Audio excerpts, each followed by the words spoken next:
Szakközépiskolában találkoztam először a számítástechnikával, ugye kötelező tantárgy volt már akkor a számítástechnika, és rettenetesen utáltam magát a számítástechnika tantárgyat, illetve hát remek híradástechnika gépek voltak az iskolában, és hát én próbáltam minél messzebb kerülni ettől az egész dologtól. Aztán valahogy mégis vonzott a dolog, nyilván a játékok esetleg, vagy maga a programozás, meg ennek az egésznek a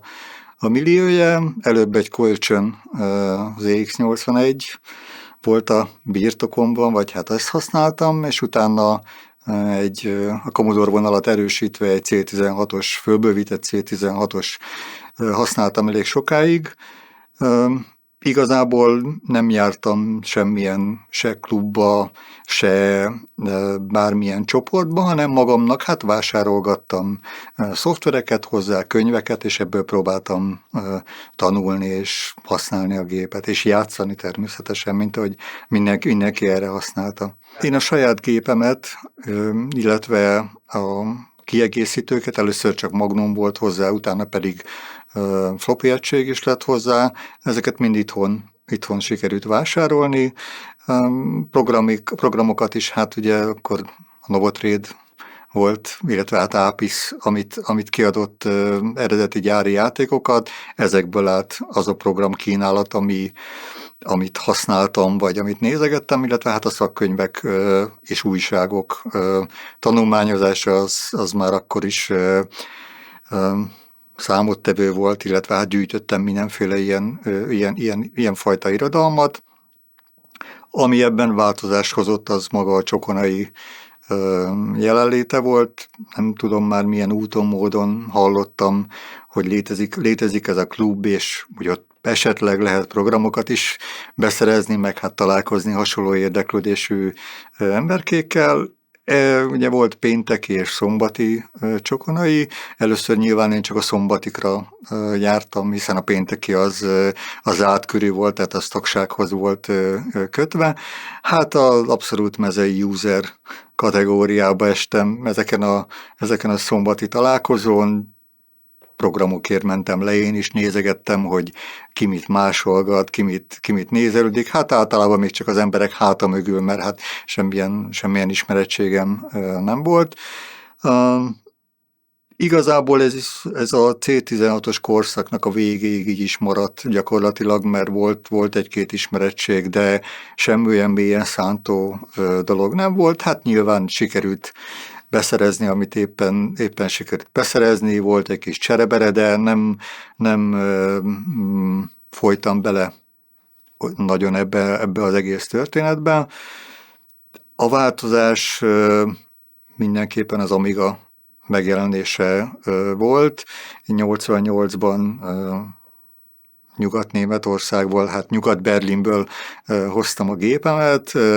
vasúttal, úgy, ahogy van, Nyugat-Berlini pályaudvar közepén eldobtam a gépet, minden le is vámolták egyébként, tehát minden, ami ennek a korszaknak a jellemzője volt, de mindez volt júniusban. 88 júniusában szereztem be az Amigámat, és ott volt egy teljes nyaram, amíg volt konkrétan a géphez kiadott két darab lemezem, plusz egy csomó üres lemez, úgyhogy eléggé vártam a szeptembernek az eljövetelét, amikor tudtam, hogy mire számíthatok ugye a csokonaival kapcsolatban, ekkor már mint rendes tag. Elsők között gyorsan beregisztráltam, hogy nehogy lemaradjak a tagságról, és igazából az amigás korszak nekem is, illetve a csokonai tagságának a nagy részének is körülbelül itt kezdődött, hiszen 88 nagyon az eleje volt az amigás korszaknak. Sokban nem változott a dolog, hiszen volt egy gépem, és semmi másom, ami kicsit előny volt a többséghez képest, legalábbis a nagy többséghez képest. Én közel laktam a csokonaihoz, én Ákospoltán nevelkedtem, és tudtam vinni gépet magammal a klubba. Ez egy olyan előny volt, hogy sokan csak ugye lemezeket hoztak, vagy csak másolgatni jöttek, ott meg volt egy üres gép, én szépen kiraktam a gépemet az első klubnapokon, és vártam, hogy majd csak lesz valami, És igazából ez volt benne a szerencse faktor, mert hát sokan, főleg olyanok, akik már rendelkeztek programokkal, itt volt nekik program, hát nekük mással jöttek le, és hát egy üres gép remek alkalom volt erre, hogy másolgassanak, és igazából itt kezdődött el a történet, hogy elején még csak azt mondták, hogy na jó, akkor máshogy le magadnak is a dolgokat, és nyilván ez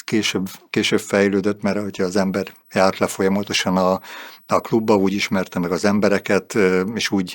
úgy épült bele jobban magának a csokonainak a közösségébe. Ami a klubról még mindenképpen még kicsit tehát az Amiga előtti korról szóval, az a fajta kicsit szembenállás, amit én folyamatosan éreztem a klub jobb és bal oldala között, ugye az egyik oldalon voltak fixen mindig a Commodore-osok, a másik oldalon mindig voltak többségében a Sinclairesek, és az a kicsit cicaharc, ami ment folyamatosan a Commodore-osok és a Sinclairesek között, az Amiga jelenlétével kicsit, vagy Amiga megjelenésével kicsit megszűnt, hiszen mind a két oldal érezte, hogy hát itt valami olyan történt, ami ezt már ignorálja, ezt a dolgot, tehát itt már felesleges bármiféle úgymond belharcnak lennie. Előtte voltak rendesen beszólogatások a két tábor között, ugye a spektrumosok megjelentek, általában gép nélkül volt, aki hozott, de a többség csak egy magnót hozott, mondjuk 2 kazettás magnókkal jöttek másolni a programokat, hát ez már ugye a Commodore-os tábornak már eleve egyfajta viccforrásnak számított, hogy ők így járnak klubba, hát a spektrumosok is megtalálták a saját dolgaikat, hogy éppen mit cikizzenek a Commodore-osokon, tehát mindig volt egyfajta ilyen rivalizálás a két táborban. Hát ez az Amiga megjelenésével megszűnt, mert ha érkezett valami olyan játék, vagy olyan demo, amit mondjuk ott az Amigán bemutatott az éppen aktuális gépnek a tulajdonosa, hát akkor mind a két tábor, maradék két tábor mögé ült és nézte, mert érezték, hogy azért itt már olyan minőségi ugrás volt játékban, demóban, vagy már mi egyéb másban, ami hát nyilván jobb volt és szebb volt, hangosabb volt, csillogóbb volt, mint ami akár a 8-bites Commodore tábornak, akár a Sinclair-es tábornak rendelkezésre állt. Az Amiga összekovácsolta egy kicsit ezt a két tábor, tehát nyilván Sinclair-esekből is lettek amigások, és a 8-bites Commodore-osokból is lettek amigások. Hát később ez már nem volt kérdés, hogy nyilván a fő csapás irány az Amiga volt magán a klubon belül. Mindig voltak extrém gépek, egy-két Schneider, egy-két Atari, nyilván maradtak Sinclairesek is, és nyilván maradtak C64-esek is, akik azt használták, de ezben a bizonyos 88-89-es évben már azért jellemzően az Amiga tarolta a piacot a csokonaiban. Akik beszerezték az Amigájukat, vagy akár hát más gépeiket is, hiszen korábban is jellemző volt a Bécsi útnak a másik oldalán vásárolni ilyen dolgot. Sok történet kering, hogy ki hova dugta, ki hogy hozta be az országba. Én igazából hát egy vonaton relatíve korlátozottak a lehetőségek erre, hogy az ember bármit bárhova dugdosson. Hozzáteszem, szerencsém volt, mert amikor én relatíve korán vásároltam a gépemet, még nem voltak annyira tisztában az Amiga árbeni és minőségbeli különbségével mondjuk egy 64-eshez képest, úgyhogy simán rámondták azt, hogy jó, hát ez 512, és akkor biztos ez egy másik, egy erősebb Commodore, erősebb 64-es verzió, úgyhogy valami minimális vámot fizettem rá erre a dologra. Igazából még így is belefért azokhoz az árakhoz képest, ahogy itthon lehetett beszerezni a gépet, és hát már úgy gondolom nem egyedül voltam olyan, aki a 64-es Sinclair vagy C16 után nagyon vágyott már egy Amigára. az mai napig tartó élmény, hogy a nyugati pályaudvarnál volt egy műszaki bolt, bizonyára nem én voltam az egyetlen látogatója, ahol kim volt egy Amiga 1000-es. Igazából nem is valószínű, hogy eladni akarták, inkább csak demózott a gép állandóan, és hát ugye az alap Amiga demók mentek rajta, a labda pattogott, a juggler ütögette a golyót, meg hát ami még akkor ilyen futott, és hát órák hosszat képesek voltunk nézni, hogy hú, pattog a labda, és hú, milyen hangja van, és hát nyilván ezek az élmények is belejátszottak, ami az ember szeretett volna egy Amigát, szeretett volna Amigával foglalkozni, úgyhogy elég erős volt a késztetés. A Csokonaiba, amikor én beszereztem, még nagyon kevés Amiga volt, akkor volt az átütő év, amikor egyre több gép, és hát természetesen játék is lett benne, lett a Csokonaiban, tehát másolás, vagy éppen egyéb más címszóval. A klubtagsággal a Csokonaiban lehet, hogy nekem szerencsém volt, lehet, hogy sikerült az első helyek egyikét megcsípnem. Emlékeim szerint semmilyen ilyen probléma nem volt, hogy beregisztráljak magára a pénteki napra. Érezhető volt a különbség a pénteki és a szombati nap között, hiszen hát szombaton nem azt, hogy a lémerek jártak, nem akarok senkit ebben megsérteni, de az egy átlagos másolda volt a szombati nap. A pénteki nap teljesen más volt az egésznek a jellege és a hangulata, hiszen az emberek nyilván azért is jártak le, hogy programokhoz jussanak, hiszen ez volt az első nap, amikor minden ott volt, és nagyon sokan, sőt, hát a többség nem is járt le szombaton, de maga a programok mellett az emberek is nagyon fontosak voltak, mert az igazi krémje ennek a közösségnek, vagy ennek az embercsoportnak, aki ebben foglalkozott, az azért az pénteken járt le, és itt lehetett olyanokat hallani, olyanokat találkozni, ami azért szombaton nem fordult elő, hiszen szombaton tényleg csak a másolásról szólt az egész történet. A regisztráció egyszerű volt, és utána már hát nem is volt kérdés, hogy az ember nem a szombatot fogja választani, hanem a pénteki napot. Ezek a péntekek egyébként nagy általánosságban nem is mindig csak a klubról szóltak, hiszen a banda akármelyik részhez is tartozott utána az ember, vagy a kezdetekkor, nem zárult le magának a klubnak a végével, hiszen utána még nagyon sok esetben mentünk tovább. Ugye jellemző volt arra, hogy ez főleg a kezdeti időszakra, hogy egyetlen egy McDonald's volt Budapesten, ugye ez benne a Vörösmarty térnél, és én rákospalotai lakos ellenére képes voltam arra, hogy a klub után bemenjek a tömeggel egészen a Vörösmarty térig, ott ettünk, vagy beszélgettünk, vagy éppen amit csináltunk, és akkor én szépen utána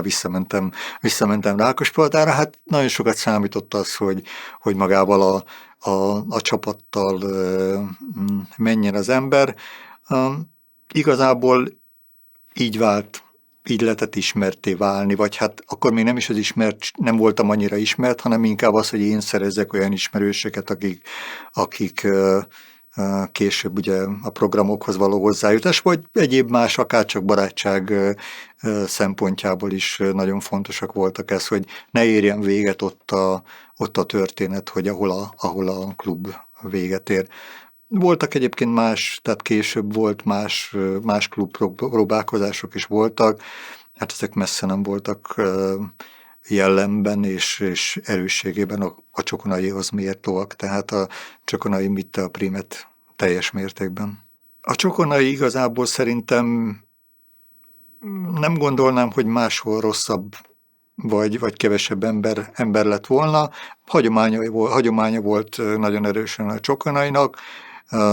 Nagy előnye volt, hogy nagyon sok tévékészülék, illetve egyéb műszaki felszereltség állt rendelkezésre, tehát mondjuk tévét vagy monitort nem kellett cipelni az embereknek, akik gépet akartak hozni. Tágas nagy terem volt, igazából nem is volt központban, meg nem is volt olyan helyen, hogy akár egy nagyon jól megközelíthető helyen, mégis hát a hagyományok szerintem itt azok, amik jelentősen vitték a Csokonait, és hát a Csokonai vezetősége, Tóth Lajos, hogy nevesítsük is, mert nagyon sokat tett ezért az egész történetére, az ott lévő emberekért, magáért a klubért. Ő teljes mellszélességgel mindig is kiállt a klub mellett, és az emberek mellett is. Ezt később mi, amikor az újságos időszakhoz értünk, akkor is éreztük, hogy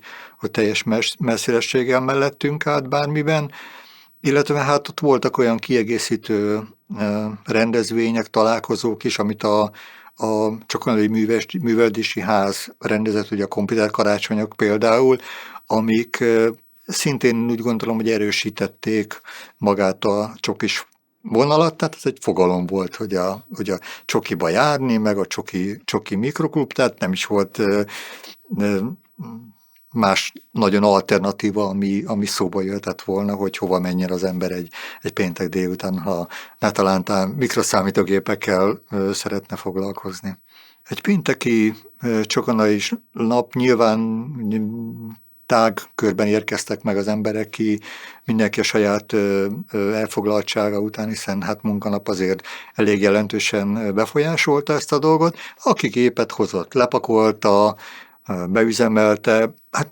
nyilván emberfüggő volt itt is, hogy ki miért érkezett a klubba, rögtön volt, aki neki állt játszani, más rögtön a büfé felé vette az irányt azért, hogy aki ismerős van, abban leálljon beszélgetni. A trend az volt, és hát az volt a menetrendje a dolognak, hogy amikor feltűntek az új programok, mert hát ugye pénteki nap volt, amikor lehetett rá számítani, hogy esetleg új programok is érkeznek a klubban, nyilván akkor mindenki a gépek köré csoportosult, és akkor a vadmásolás időszaka vette kezdetét. Igazából nagyon jó volt magának a teremnek is a kialakítása, mert a bal oldalon is, meg a jobb oldalon is úgy voltak ezek a hosszú ilyen mozis vagy színházi széksorok berendezve, mintha ilyen kis klubszobák lettek volna mindkét oldalon, tehát ilyen 6-8 fős kis helyek voltak, akik egy vagy két gép körül csoportosultak, és ezek ilyen kis a klubon belül klub hangulatát adták a dolognak, ami jellemző is volt abszolút erre, rossz szóval mondva klikkesedés volt, de ez a klikkesedés nem feltétlenül arra szolgált, hogy mi egy klik vagyunk, és akkor nem szabad odajönni senkinek, hanem egy érdeklődési területnek az emberei gyűltek sok esetben össze, tehát kifejezetten volt, akik például felhasználói programokkal, vagy hardware szinten foglalkoztak az Amigával, ők mindig egy helyen voltak, és mindig egy csoportot alkottak. Voltak, akik mondjuk csak a játékokra mentek, és ők is voltak egy csoport, tehát többfajta ilyen klubon belüli kis csoportosulás létezett.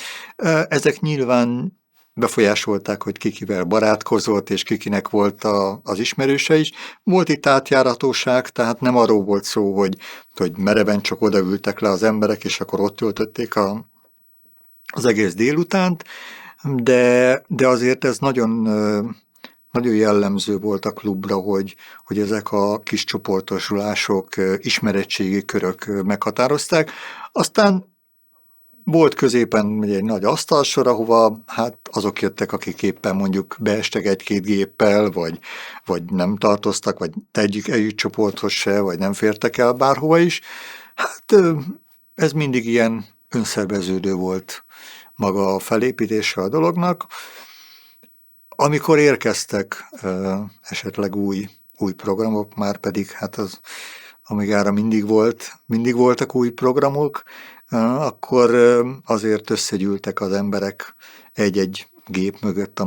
amikor ment a demo, vagy ment a játék, és hát voltak igen szép nagy amikor nagyon neves játékok jöttek, jó zenékkel, olyan grafikával, amit nagyon érdemes volt megnézni, akkor azért igen nagy csődület alakult ki egy-két gép között. A klikkesedés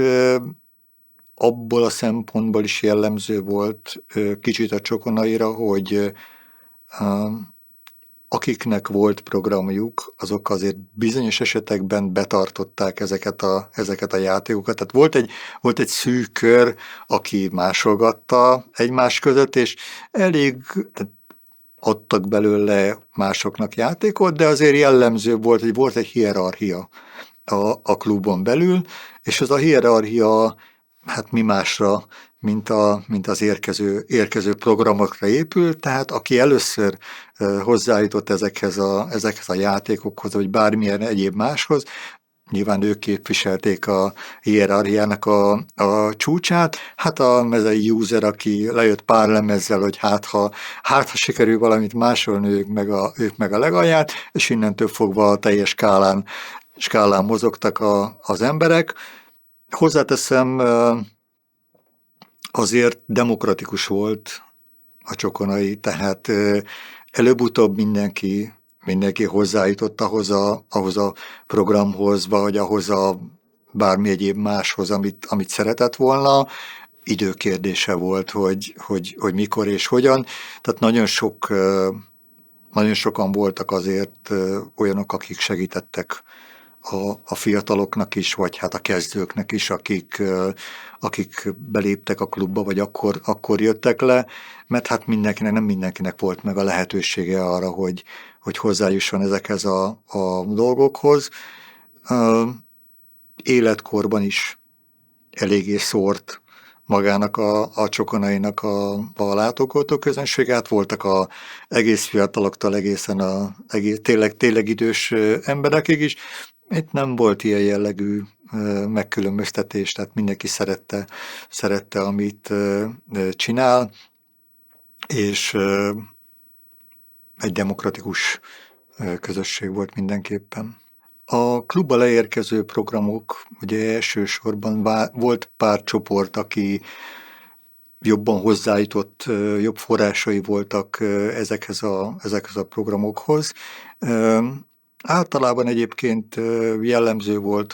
hogy összeálltak és esetleg pénzért vették meg ezeket a programokat, vagy olyan kapcsolataik voltak, hogy megkapták ezeket a játékokat.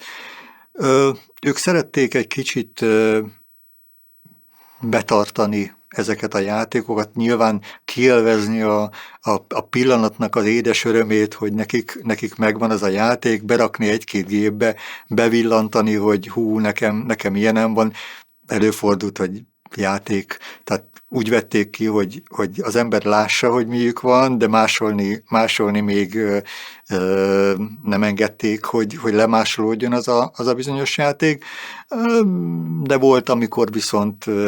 azt mondták, hogy hagyj menjen a történet. Itt jellemző volt az még, hogy azért viszonylag kevés beszerzési forrása volt magának a klubnak és az ott jelenlévő embereknek, tehát megtehette ez nevezzük elitnek, hogy így játszorozik ezekkel a programokkal, stuffokkal, ugye a korabeli elnevezés alapján, de azért nem mindig tették ezt, és általában azért vagy a nap végére, vagy legkésőbb a rákövetkező hétre azért már általában az igazán számító dolgok az már azért mindenkinek megvolt. Nagyon sok esetben az embernek csak annyit kellett csinálni, hogy odament, és annyit mondta, hogy figyelj, szeretném elkérni a játékot, és akkor minden gond nélkül lemásolták. Tehát nem voltak nem néztek ki embereket azért, mert kezdők voltak. Nyilván mindenki kiélvezi, pláne ha pénzért vette a helyzet örömét, de alapvetően nem volt ebben probléma, hogy nem jutottak az emberek hozzá a programokhoz. Más kérdés, hogy voltak olyan beszerzési források is, mondjuk Pesten vagy Pest környékén, akik abszolút nem jártak le magába a Csokonai klubba, és hát itt eleve a beszerzés üteme, vagy hogyan jutott hozzá az ember a programokhoz, az mondjuk nem feltétlenül korlátozódott a pénteki csokonainak az időszakára. Hát voltunk szerintem jó páran, akik másnapokon mentünk ide-oda, hogy másolgassunk programokat. Igazából ez is belefért a dologba, hát minden lehetőséget ki kellett használni, mert nem volt se internet, se semmi, ahonnan lehetett szerezni, és azért a többség nem ment a Bécsi út másik felére, vagy nem kezdett el külföldi csapatokkal levelezni ahhoz, hogy hozzájusson dolgokhoz, hanem alapvetően a többség az csak másolgatta, tehát használta ezeket a programokat. Azok az emberek, akik a csokonain kívül árulták ezeket a programokat, vagy mint beszerzési forrás működtek, mert ez ugye embere válogatta, vagy kapcsolata válogatta, hogy kinek került pénzbe, vagy kinek nem került pénzbe a programoknak a beszerzése. Abszolút a szóbeszéd, vagy az ismerettség hozta meg, tehát nem volt, aki nyilván hirdette is akár magát, hogy nála eladó programok voltak, bár ez szerintem az Amiga korszakra már annyira nem volt jellemző, tehát előtte még jobban élt ez a fajta biznisz. Amiga korban inkább szájhagyomány útján terjedt, hogy honnan és hogyan lehet esetlegesen programokat beszerezni. Jó pár ember volt, aki ezzel foglalkozott. Nem mondom, hogy üzletszerűen, de hát kihasználták a lehetőséget, nyilván esetleg őket is érdekelte a történet. Ők inkább a kereskedelmi oldalát fogták meg ennek a történetnek, míg mondjuk a demo csapatok inkább a dicsőség miatt szerezték be ezeket a programokat. Ugye rengeteg olyan játék volt, sőt, hát a játékoknak az ősége olyan volt, hogy már módosított bootszektorral érkezett az Amiga játék, vagy az intro, egy kis intro volt még eléfűzve, ami az adott csapatnak a dicsőségét hirdette, hogy ők hozták be mondjuk Magyarországra a játékot, vagy bármilyen egyéb más programot. Hát ez így volt rendjén, mert hát az ő ismerettségük volt, esetlegesen az ő pénzük volt, ahogyan beszerezték ezeket a programokkal, csak reménykedni lehetett, hogy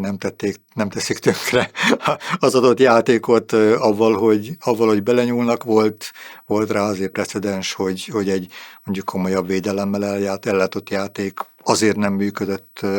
rendesen, mert belenyúlt mondjuk az intrót feltévő csapat, vagy leszettek valamit a lemezről azért, hogy az ő intrójuk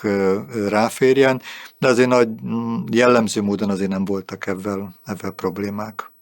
Felhasználói lemezeket, amiket készítettem, hogy ez a Behar utility diskek voltak, abszolút magán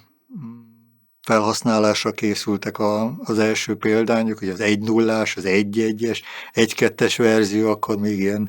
ezek a verziószámokban készültek. Én saját felhasználásomra mindig is érdekeltek ezek a fajta kisebb felhasználói programok, és elkezdtem ezeket gyűjtögetni, akkor is, tehát külföldi példák is futottak már, hogy érkezett egy lemez, amin volt mondjuk 40-50 akárhány darab ilyen kis felhasználói program. Hát ezek közül az embernek nem mindenre volt szüksége, és elkezdte a saját összeállítását elkészíteni, amin azok voltak, amiket ő szeretne használni, vagy hát tényleg neki volt rá szüksége. És ebből mindig újabb verziók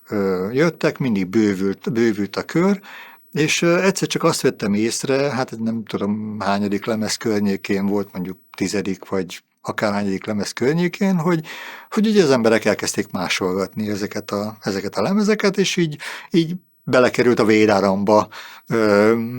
amit úgy érdemes volt levinni a klubba is akár, vagy odaadni valakinek, hogy na, nekem ilyenem van. Hát aztán a vége valami 350 volt a lemezeknek a sorszámozása, tehát a végén már nagyon eldurvult a történet, de mindenképpen nem volt semmiféle olyan célzata a dolognak, hogy én ezt most így terjeszteni szeretném, vagy most csinálok egy brandet, vagy bármi ilyesmi. Egyszerűen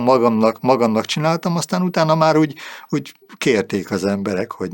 vannak új lemezek, van valami új dolog, amit esetleg lehetne, mert hát nyilván nem mindenkinek volt erre se energiája, ideje ezeket összerakni, később hozzáértése is, mert hát az elején még ugye ilyen mindenféle menükkel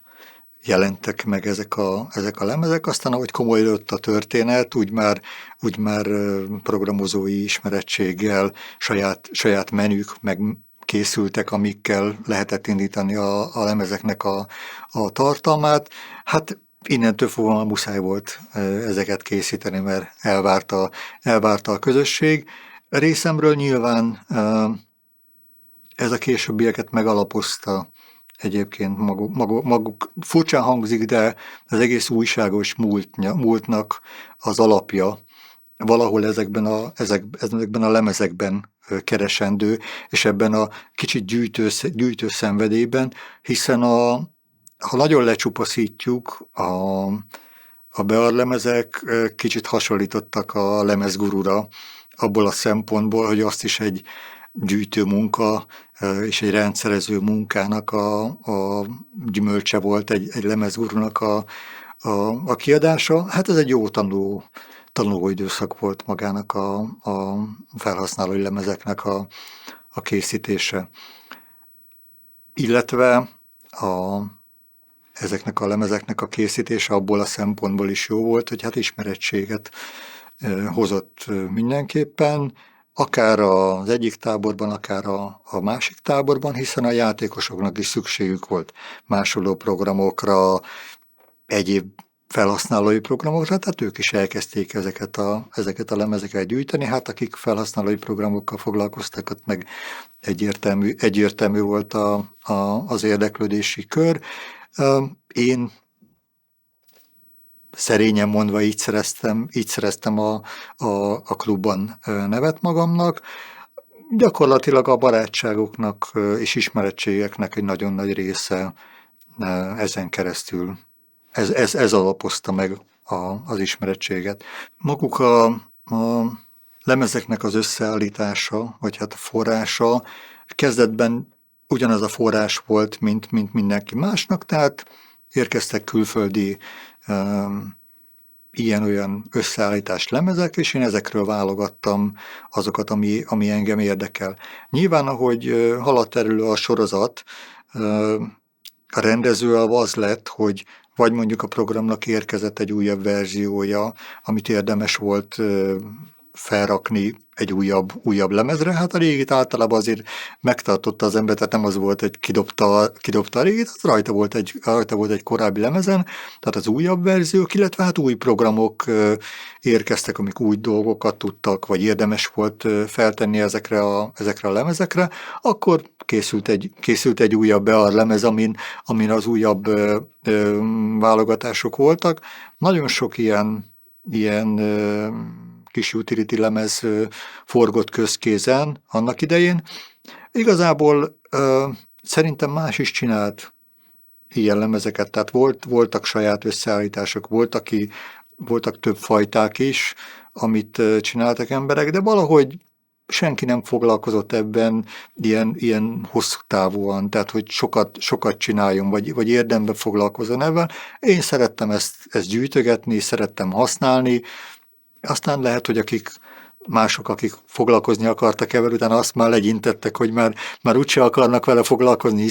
hiszen ez megvan. Nem mondom, hogy hát nyilván ez egy szubjektív válogatás volt mindig, de egy idő után azért az ember érezte azt, hogy egyrészt saját részről, másrészt a felhasználók részéről mik azok a jellegű programok, és mik azok a nagy nevek, amiknek mindenképpen mondjuk egy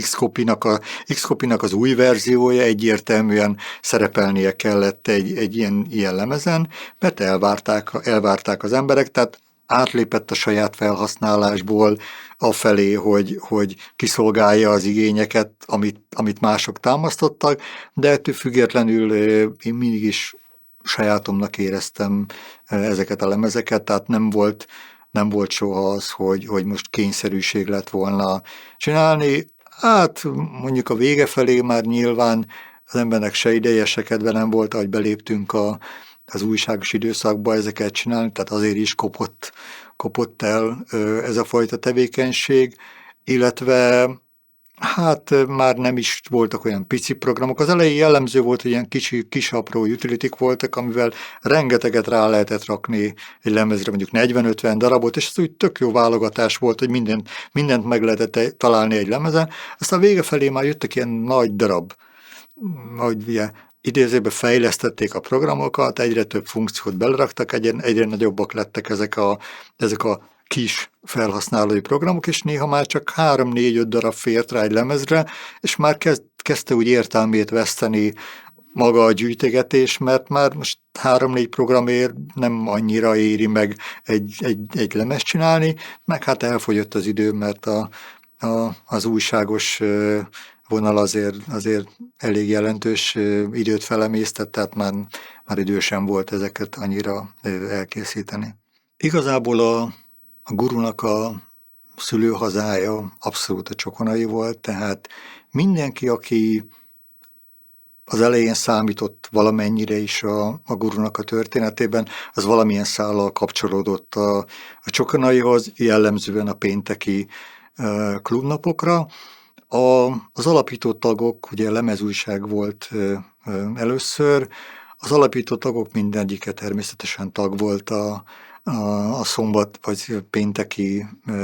pénteki mikroklubban, és hogy hogyan jött az ötlet, hát ez így nagyjából a ködös homályba veszik, hát ültünk, kólázgattunk, beszélgettünk,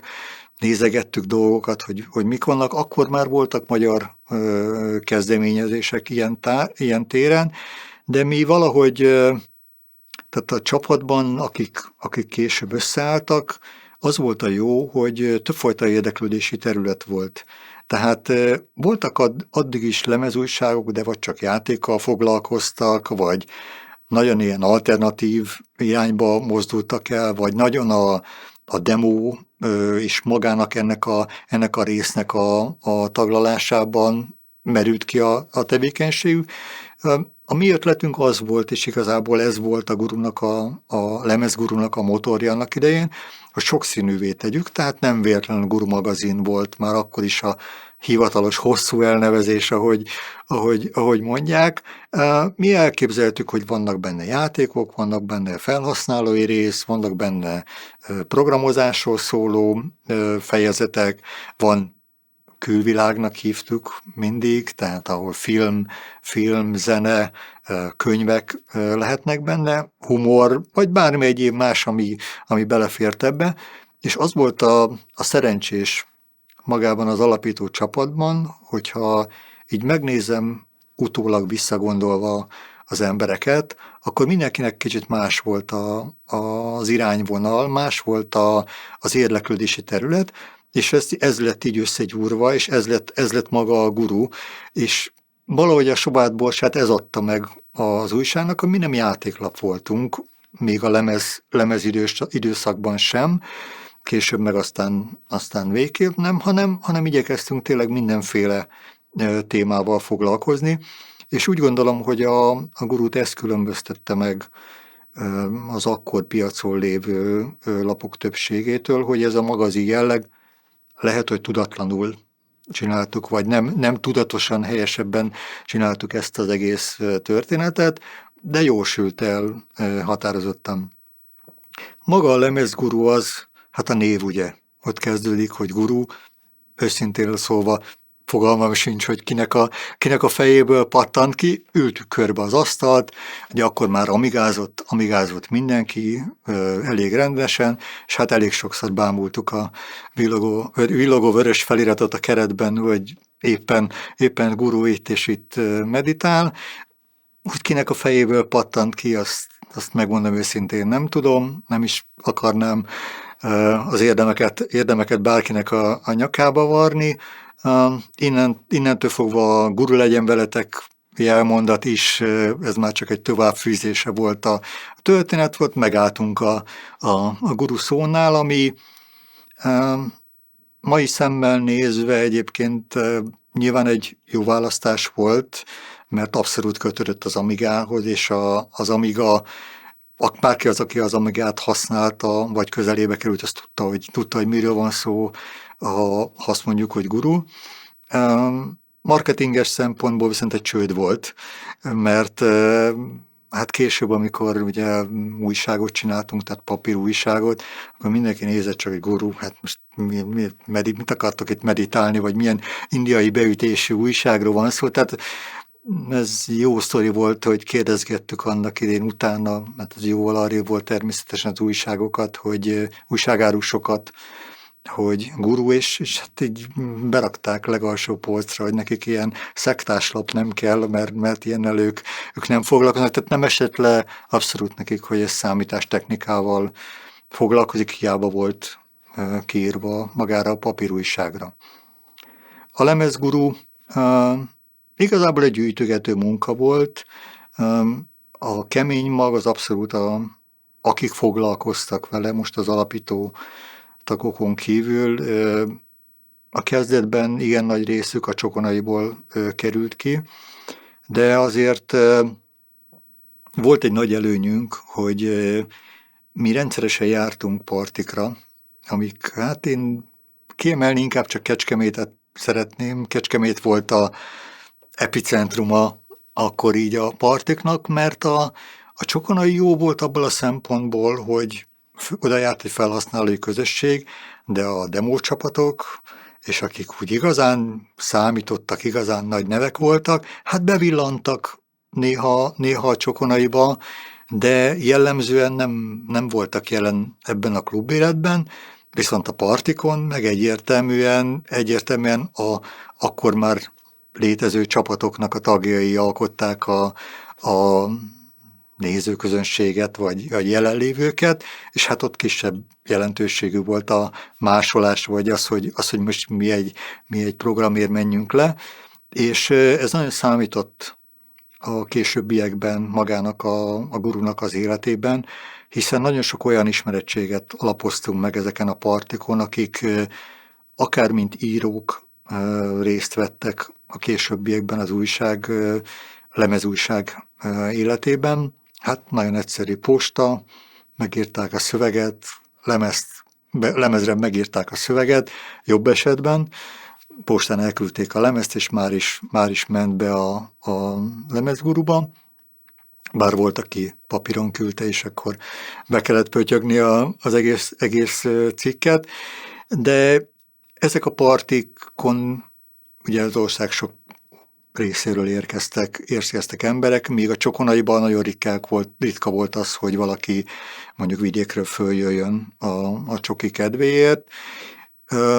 A partikon viszont Soprontól, Debrecenen át, Pécsen keresztül, Veszprém, mindenhonnan, ahonnan csak lehetett érkeztek az emberek, és nagyon sok ember ismerte már ugye a gurut, hát a gurunak azért magának a lemezújságnak is volt egy felfutási ideje. Az elején, hát jószerűen magunknak csináltuk a történetet, mert hát nem semmilyen üzleti vállalkozás nem volt mögötte, rá is fizettünk szerintem kicsit, mert hát lemezalapanyagot kellett venni, matricát kellett nyomtatni,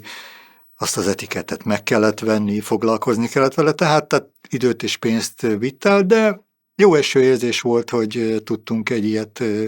ilyet készíteni. Szerintem ez abszolút látszott is a kezdeti időszakon, hogy egy viszonylag szűk csoport csinálja ezt az egész történetet, és ahogy ismerté vált maga a guru név, a lemez guru név, úgy csatlakoztak emberek innen, onnan, amonnan, a partikról beestek emberek, akik később részt vettek, hát még telefonunk se volt, tehát abszolút csak a személyes találkozások varázsa győzte meg az embereket, illetve hát az, hogy későbbiekben postai úton el tudják küldeni a dolgokat, nem voltak más lehetőség arra, hogy tartsuk velük a kapcsolatot, de határozottan fejlődött az a kör, aki a lemezújságban dolgozott, illetve hát írt, mert itt nem csak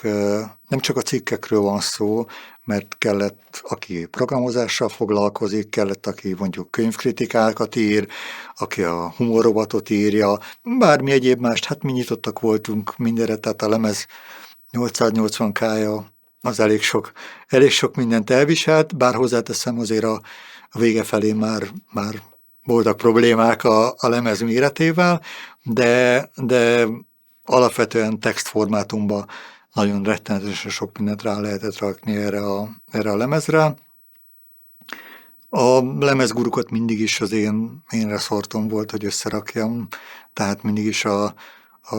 kész formátum az én kezem alól került ki, jó vagy rosszul, hát bugok azok mindig előfordultak. Egy nagyon remek keretprogrammal, amit egyik alkotó, vagy alapító társam alkotott, ugye Gaborca készítette a lemezgurunak a keretprogramját. Híres volt róla, hogy nem lehetett sürgetni ezzel kapcsolatban. Ezt egy beépített easter egg is szemlélteti, ami mai napig ott van a lemezguruban, egy bizonyos kombinációra előjön, hogy a jó munkához idő kell alapon. Hát a kitalálás után elég hosszú, tehát a lemezgurú gondolatának megfogalmazása után elég hosszú idő telt el, míg ki tudtuk adni az első számot, mert tényleg alaposan meg el lett készítve ez a keretprogram, de utólag visszagondolva abszolút megérte ez a történet, hiszen bármilyen Amiga modell jött, minimális változtatásokkal futott utána a keretprogram, emulátoron sincs vele probléma. Hát fejlődtünk magában a lemezguruban is.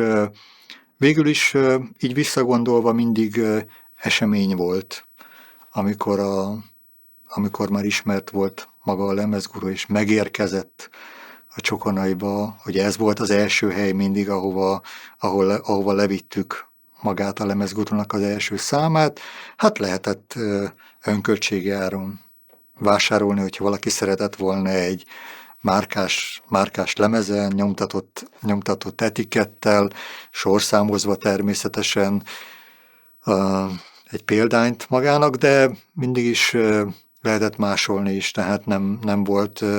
volt kritérium az, hogy mi különböző másolásvédelmeket, vagy bármi egyéb mást tegyünk a lemezre, hát ez egy szabadon terjeszthető formátum volt, aki megtisztelt minket avval, hogy megvásárolta a lemezt, az megtehette, akár személyesen, akár postai úton. Éltek is ebben a lehetőséggel szerencsére elég sokan, hát nem ez volt a fő tevékenységünk, tehát ez tényleg csak ilyen önköltségi áron ment az egész dolog. Ez is lett úgymond a fordulópont magában a lemezgurus időszakban, mert irgalmatlan sok munka volt vele.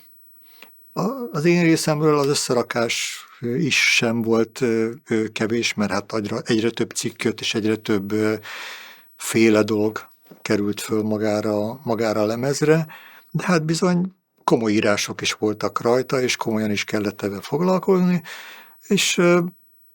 csípte a szemünket az akkor már piacon lévő egy-két újság, és mondogattuk, hogy hát mi biztos jobbat tudnánk készíteni, vagy mást tudnánk készíteni. Ugye akkor jellemzően még a kovos időszak volt, illetve az 576 uralta a piacot, vagy hát ők is nem olyan nagyon sokkal kezdték el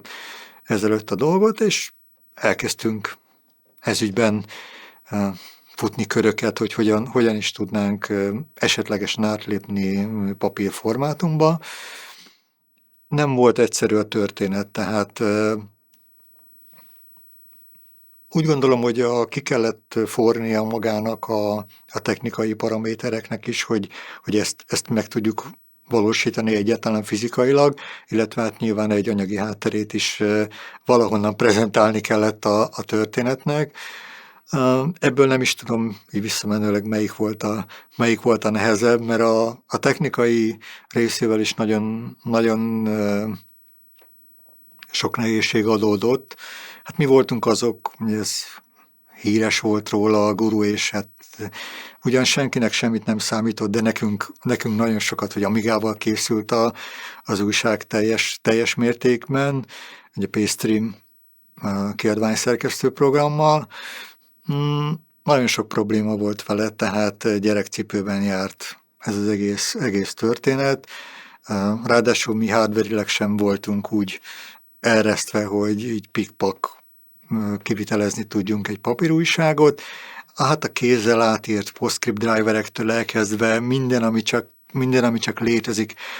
előfordult ott a kezdeti időszakban, hogy egyáltalán valami olyan produktumot tudjunk csinálni, ami fogyasztható formátummá válik mondjuk egy nyomda számára. Hát itt különböző sztorik vannak,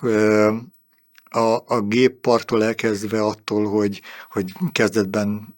ugye amikor már volt 3000-esünk, akkor az Amiga 3000-es az már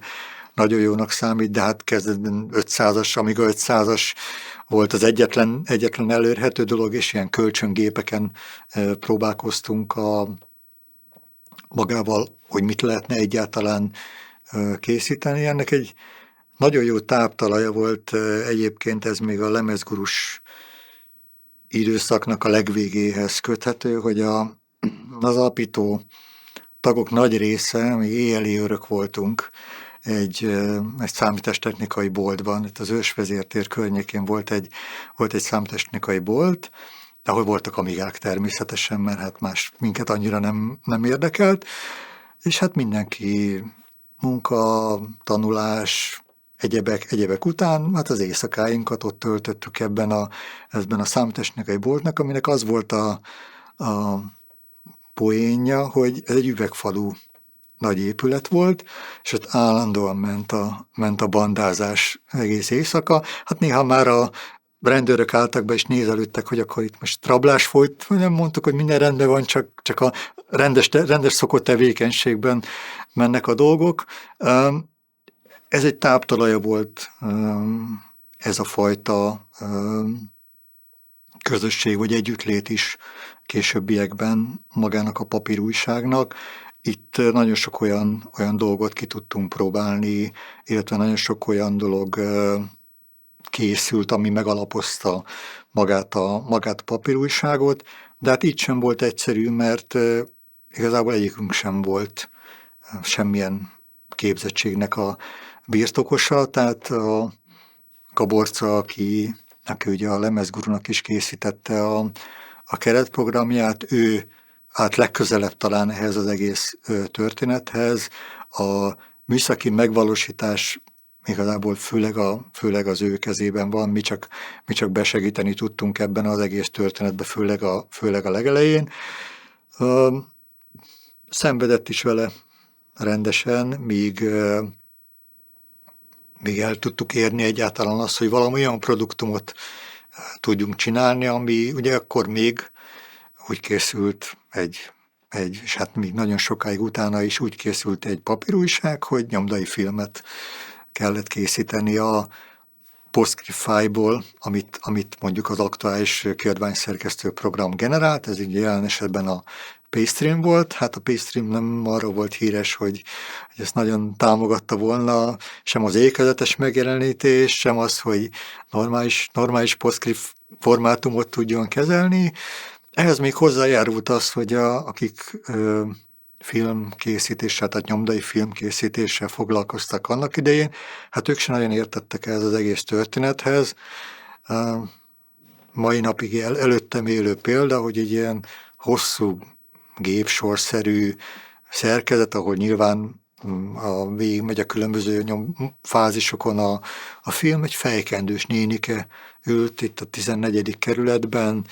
és lövése nem volt, hogy mi történik, vagy hogy történik. Ő annyit tudott, hogy azt a bizonyos dolgot el kell indítani, és akkor vagy kijön a végén, vagy nem jön ki, vagy jól jön ki, vagy nem jól jön ki, és akkor minden a felhasználóra volt bízva, hogy most éppen mi lehet a probléma, vagy hogy lehet a probléma. Hát kénytelenek voltunk kitalálni a történetet, hogy mi jó és mi nem jó. Nyilván ez egy nagyon jó tanuló időszak volt a későbbiekre nézve, hiszen nagyon-nagyon sokáig Amigán készült az újság, eleinte 3000-esen, utána 4000-esen, de nem volt egyszerű a történet. Ez a része sem, hát a nyomdai része az meg abszolút nem, mivel tényleg semmilyen, mondom, minimális ismereteink voltak erről a nyomdász dologról, és amikor 92 júniusa volt, ugye, marketing szempontból a létező legrosszabb időpontban, mai szemmel, amikor kijött az első szám, hát ez rettenetesen nyögvenyelésre sikeredett, mert lövésünk nem volt olyanról, hogy most kilövést kell készíteni, hogy vannak a színes oldalak, a fekete-fehér oldalak, hogy ívben nyomják az újságot, és akkor nem mindegy, hogy hol vannak a színes oldalak, és hol nincsenek a színes oldalak, tehát mindent elrontottunk, amit csak létezett, hát ráadásul az Athenaeum nyomda, mint olyan, ő készítette az első lapszámot. Hát ott is ők úgy simogatták a fejünket, hogy jó van fiúk, hozzátok csak majd valamikor lesz belőle újság, hát körülbelül ebben a stílusban készült az első pár szám, rettenetesen sok hibával, részint a mi oldalunkról, hát a nyomda is hozzátette, amit ő tudott, de nagyon jó tanulópénz volt, és amigás szempontból is egy nagyon jó tapasztalatszerzési lehetőség volt, mivel tényleg senki nem foglalkozott ezzel, hogy komolyabb dolgot készítsünk Amigával. Abszolút egyedülálló volt Magyarországon. Nyilván a világban itt-ott csinálták, csak hát valószínűleg nem azokkal a hardware lehetőségekkel, mint ahogy mi nekiálltunk ennek az egész történetnek. Abszolút magunknak kezdtük el készíteni a lemezújságot, meg szerettük volna mutatni magunknak, hogy mit tudunk, kedvtelésből, a játékok szeretetéből, akár abból a szempontból, hogy szerettünk volna megnyilatkozni, tehát írni egy keveset. Mai szemmel nézve nyilván ezek az írások rendkívül kezdetlegesek voltak, és abszolút amatőr szinten mozgott a történet, de én úgy gondolom, kicsit visszautalva a Csokonaira, hogy a Csokonaiból indult maga a lemezújság, hogy pont azt tette elfogadhatóvá a Csokona is törzsközönség előtt magát a Gurút, a lemezújságot, illetve akár egy külsős szemlélő számára is, hogy közülünk jövő emberek kezdték el készíteni, tehát nem egy nagy kiadó gondolta azt, hogy most mi ezt csinálunk, azt csinálunk, ez ugye igaz a lemezújságra is, később a papírújságra is, hanem közülük jövő emberek, megfogható, kézzel tapintható emberek fogtak össze és kezdtek egy ilyet csinálni. A csokonai közönsége nagyban segített is minket ebben, mindenféle téren, és hát innen is nagyon sok ember került ki, aki aktívan közreműködött az újságban. Azt, hogy utána hogyan alakult a lemez újságnak a története, nyilván egy kezdeti próbálkozás, vagy sikerül, vagy nem sikerül, vagy felfut, vagy abban marad. Nekünk szerencsénk volt, mert nagyon sok ember látott ebben fantáziát, hogy készítünk egy ilyen lemezújságot, nagyon sokan csatlakoztak hozzánk, innen is, onnan is. Kezdte kinőni magát ez az egész történet, tehát kezdett neve lenni magának a Gurunak. Mi is, ahol tudtunk, ebben közreműködtünk, mentünk partikra, hát nem mondom, hogy hirdettük magunkat, mert ilyenről nem is volt hol, meg nem is lett volna erre lehetőségünk, de az a bizonyos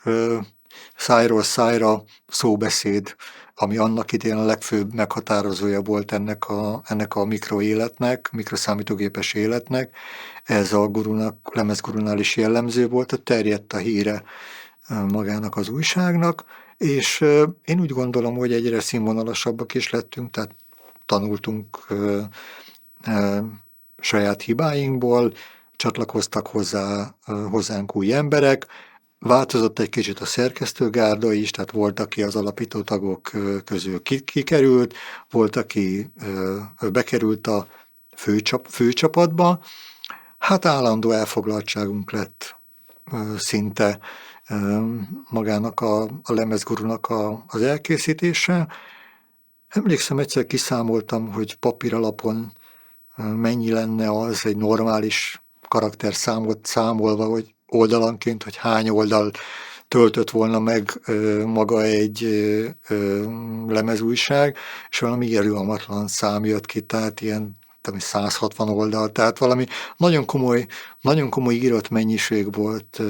ezeken a lemezeken. Maga a váltás az egyrészt amiatt jött, hogy már túl sok időnket felemésztette ez az egész történet. Éreztük mi is, hogy elértük a korlátait ennek a lemez kiadásnak vagy készítésnek, illetve megnyilvánult egy olyan igény is, hogy magán a lemezújságon belül elég nehéz volt illusztrálni dolgokat. Tehát maga a keretprogram nem tette lehetővé azt, hogy képeket szúrjunk bele, vagy bármilyen egyéb más, hát ugye akkor még ilyen animációkról, vagy ilyesmikről szó nem volt, azt esetleg külön lehetett elhelyezni a lemezen, és valahogy ez is közrejátszhatott szerintem abban, hogy forgattuk a nyugatról érkező lapokat, illetve hát a hazai kiadványokat is, és valahogy úgy mondtuk, hogy jó, hát mi ilyet meg olyat csinálnánk, és erre technikailag, cikkek szempontjából, írók szempontjából a lemezguru egy rendkívül jó alapot biztosított, hiszen megvolt a cikkírói gárda. Megvolt az, hogy nagyjából mit kell írni, hogy kell írni. Volt egy adott szerkezet, amit én úgy gondolom, hogy be is vált magának a lemezújságoknak a készítése során. Ezt kellett átültetni valamilyen formába. Nyilván igazodva a papírformátumnak hát nem is az, hogy a lehetőségeihez, hanem a méretbeli korlátaihoz, mert hát ott nem annyit, és nem csak olyat írhatott az ember, amilyet akart. Ez egyrészt jó volt, nyilván rossz is volt. Aki egyszer már készített újságot, fogott a kezében friss nyomdaillatú nyomdaterméket, azt tudja, miről beszélek, tehát azt nem lehet überelni, amikor az ember egy friss újságnak a festékillatát akár még a nyomdában megszagolja, hogy rondán mondjam. Ez azért eléggé minőségi órás volt a lemez korszakhoz képest, mert hát a lemez is jó volt, de egy olyan kicsit olyan száraz formátum volt kézbe fogni, hajtogatni az újság oldalakat, nézegetni a képeket, teljesen más színvonalat képviselt, mint az, hogy egy lemezújságot létrehozni vagy elkészíteni. A technikai problémák mellett azért anyagilag is akadtak gondok, hogy hogyan készüljön ez a papírújság. Nagy kiadó nem. Mi voltunk a kiadó, tehát nem volt az, hogy egy nagyon-nagyon tőkeerős, pláne külföldi cég, vagy magyar cég úgy gondolja, hogy na, akkor itt az idő, hogy mi most belépjünk erre a piacra, hanem hát összeraktuk azokat a lehetőségeket, amik volt, és igen sokszor dobtunk a valakockával hatost, hogy életben maradjunk, tehát nagyon-nagyon sokáig penge élen táncolt ez az egész történet. Én úgy gondolom, hogy ha nem lett volna előtte a lemezguru, és nem lett volna előtte egy megalapozása ennek a guru névnek, akkor biztos, hogy bukta lett volna nagyon-nagyon-nagyon gyorsan. Így is necces volt a történet, de ki tudtunk belőle lábalni, és fejlődni is tudtunk, hiszen a 92-es guru indulás után 93-ban már jött a PC guru, először még csak mellékletként, aztán utána önálló lapként is, és hát a kiadónak több más kiadványa is előkerült, vagy hát több más kiadványt is készítettünk a későbbiekben, de az édes gyermek mindig is a guru maradt. A részben az Amigás mi volt amiatt, részben hát az volt az első, tehát azt nem lehetett semmi mással überelni, semmilyen PC-s vagy egyéb más lappal. A fogadtatásunk, én úgy gondolom, hogy pozitív volt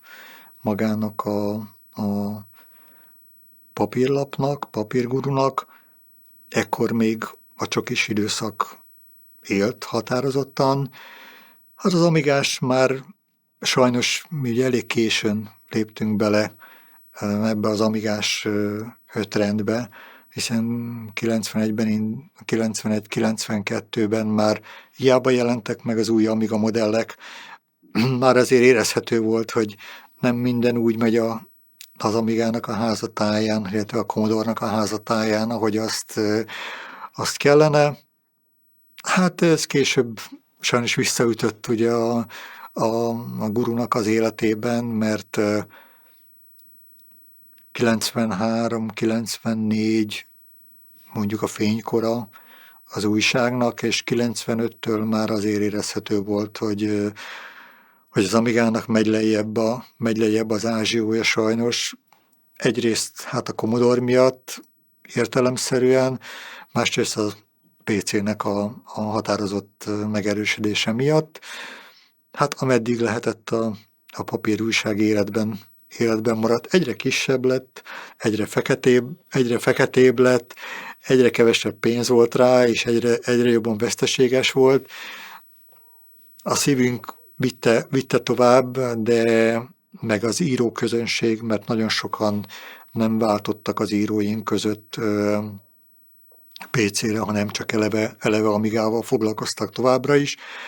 De hát egy idő után látni lehetett, hogy sajnos a PC a világ, tehát onnantól fogva sajnos az Amiga guru is mint olyan megszűnt létezni. A lemezújság legelső időszakában a kézről kézre dolog volt a jellemző, hiszen hát levittük a klubba, aki akarta, megvásárolta az eredeti példányt, aki akarta, lemásolta. Én úgy gondolom, hogy már az elején is igen komoly számú emberhez jutott el maga a guru. Egy olyan anyag volt, amit lehetett másolni. Nem volt rajta másolásvédelem, tök jó cikkek voltak rajta, értelmes emberek írtak erről a játékról, vagy arról a játékról, vagy bármilyen egyéb más dologról, tehát belekerült abba a véráramba maga a lemezguru, ahova egyébként belekerült bármilyen más program is, megsatszolni sem lehet azt, hogy hányan olvasták, vagy hányan ismerték magát az újságot. Én úgy gondolom, minden nagyképűséget félretéve, és a csapatot dicsérve, akik készítették az első számtól kezdve, hogy aki komolyabban foglalkozott így a 90-es évek elején Amigával, előbb-utóbb beleütközött magába a lemezújságba. Azt, hogy utána a papírújságnak olvasójává vált, vagy nem, nyilván ez lehetett anyagi megfontolás, vagy hogy tudott-e róla, hát magunkat próbáltuk reklámozni, de hát erre nagyon minimális lehetőségeink voltak. A lemezguru leginkább klubokban, partikon volt terjesztve, meg lehetett rendelni, hogyha valaki vidékről szerette volna, illetve talán már a lemezgurunál is volt egy-két olyan ismerettség körbe tartozó, aki számítástechnikai boltban dolgozott, vagy ilyen érdekeltsége volt esetleg, és talán mintha lett volna ott a vége felé már, ahol hogy lemezgurut is lehetett beszerezni ezekben a boltokban, de ez nem volt jellemző magára a lemezgurura, hiszen alapvetően egy ingyenes termékről, vagy ingyenes kiadványról volt szó. Hát a papírújság ebből a szempontból is lényeges változást hozott, hiszen hát itt nem kiállni egy utcasorokra is rikancs módjára eladni az újságot. Kénytelenek voltunk a lapterjesztő vállalathoz fordulni, hogy akkor éppen mi volt a neve, már nem is emlékszem, hiszen ők is nevet váltottak jó párszor. Hát egyeduralkodók voltak a piacon, nekünk nem volt túl jó nevünk, egyrészt a Guru névnek sem, másrészt hát kicsik voltunk, gyakorlatilag semmilyen marketinget nem toltunk alá, az ég adta világon, azon kívül, hogy az a kör, aki mondjuk a lemezgurut ismerte, az esetleg rámozdult arra, hogy jön a papírújság. Hát ez abszolút meg is látszott az első eladásokon, tehát így emlékeim szerint kb. 15 000 példányt nyomtunk az első számból, mondván, hogy hát az simán, hát ennyi amigás van, nagyon-nagyon, hát úgy 1000-1500 darab fogyott az első számból, szóval így elég kemény volt a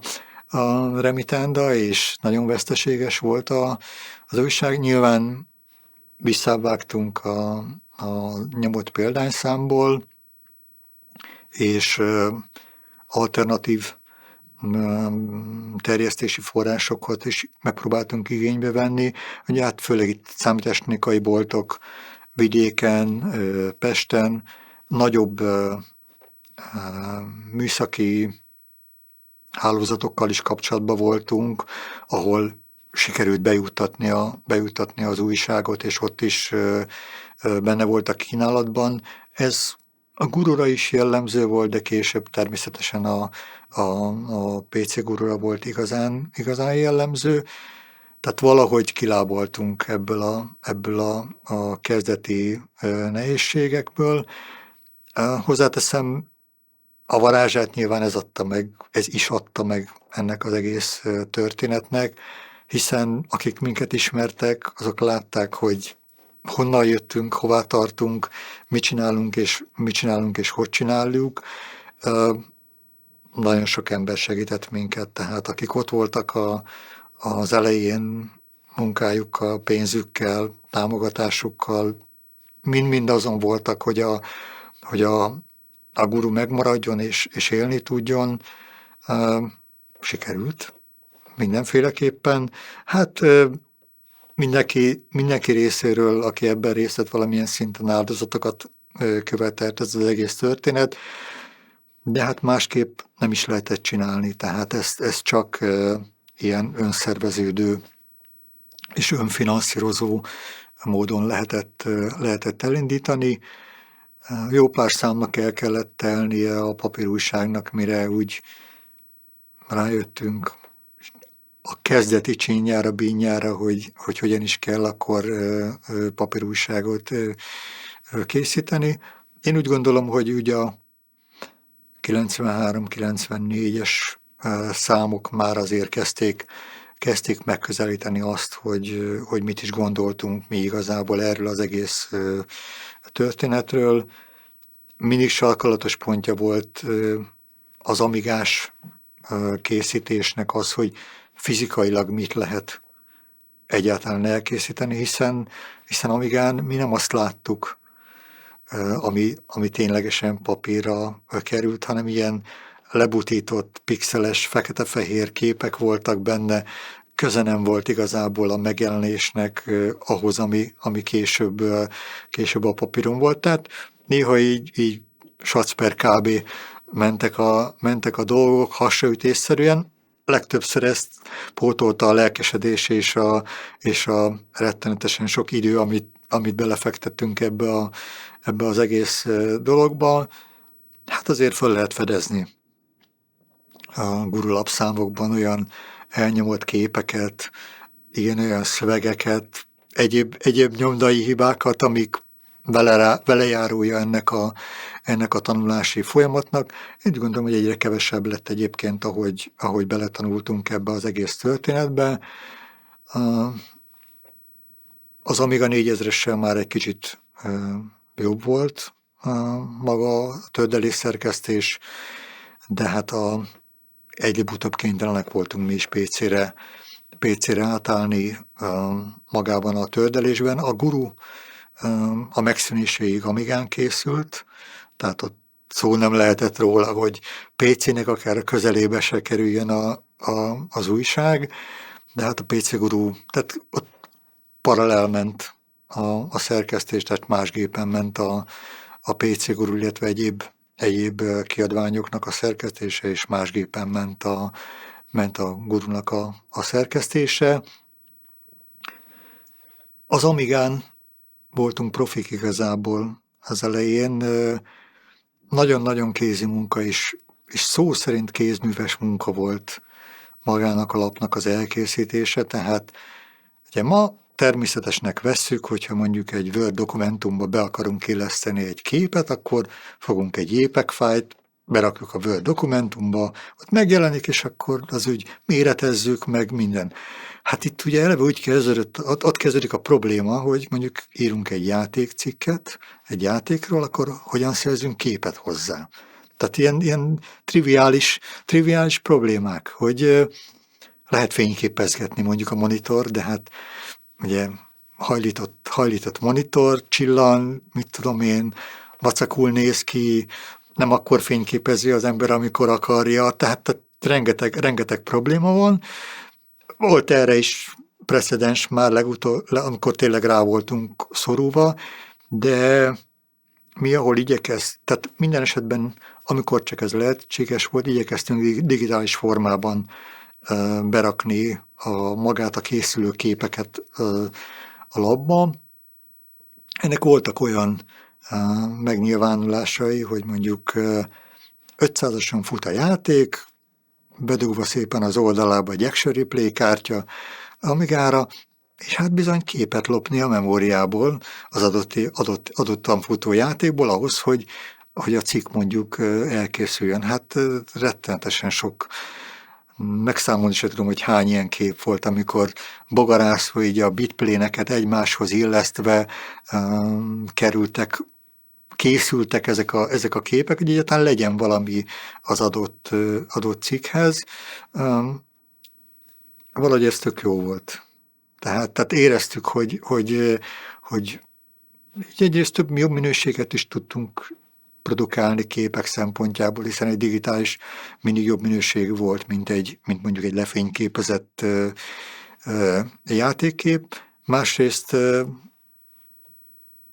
a miénk volt, tehát mit csináltuk, mi készítettük azt a képet, nem készen kaptuk. Az, ami megjelent, azt tudtuk, hogy készült, milyen verejtékkel, tehát tehát így vált élvezetessé igazából maga az újságkészítés. Előbb-utóbb mindannyian kitanultuk természetesen a szövegszerkesztésnek, vagy kiadványszerkesztésnek a forstéjait, tehát már sok esetben az volt, hogy a szerkesztők közül, hogy valakinek elképzelése volt, hogy az hogy nézzen ki az egész történet, akkor ha volt éppen designer az újságnál, akkor vagy ő mondta meg nagyon részletesen, vagy leült. És akkor ő csinálta meg az adott oldalnak a kinézetét, ő tologatta a képeket, ő szerkesztette azért, hogy tényleg az ő elképzelése szerint készüljön az oldal. Alapanyag, illetve beszerzési források tekintetében, hát a Guru indulásakor nevünk semmi nem volt gyakorlatilag, most a kiadókra, játékkiadókra és terjesztőkre gondolva, úgyhogy a hagyományos úton készítettük mi is ezeket a játékokat, illetve hát az íróink, akik ezeket a cikkeket írták, bármilyen forrásból beszerezték a játékokat, játszottak vele, ki ennyit, ki annyit, ki ugye csak ismertetőt írt, mondjuk egy nem annyira komoly játékról, ki meg egy 3 számon keresztül akárhány oldalas leírást, vagy végigjátszást. Ez annyiban változott a későbbiekben, hogy hát magának a lemezújságnak hiába vittük volna bárkihez is, ez nem számított egy olyan médiának, vagy olyan formátumnak, ami labdába rúghatott egy komoly kiadónál. Később ez annyiban változás hozott, hogy fölvettük a kapcsolatot az összes nagy hazai és külföldi kiadóval, megkaptuk az eredeti szoftvereket, és a szerkesztőség falán ott sorakoztak ezek a gyári szoftverek, a cikkíró pedig onnan kapta meg, ha cikket szeretett volna írni az éppen aktuális játékról, vagy felhasználói programról. Hozzáteszem, ahogy ezt fejlődtek ezek a kapcsolatok, egyre korai fázisban jutottunk hozzá ezekhez a programokhoz.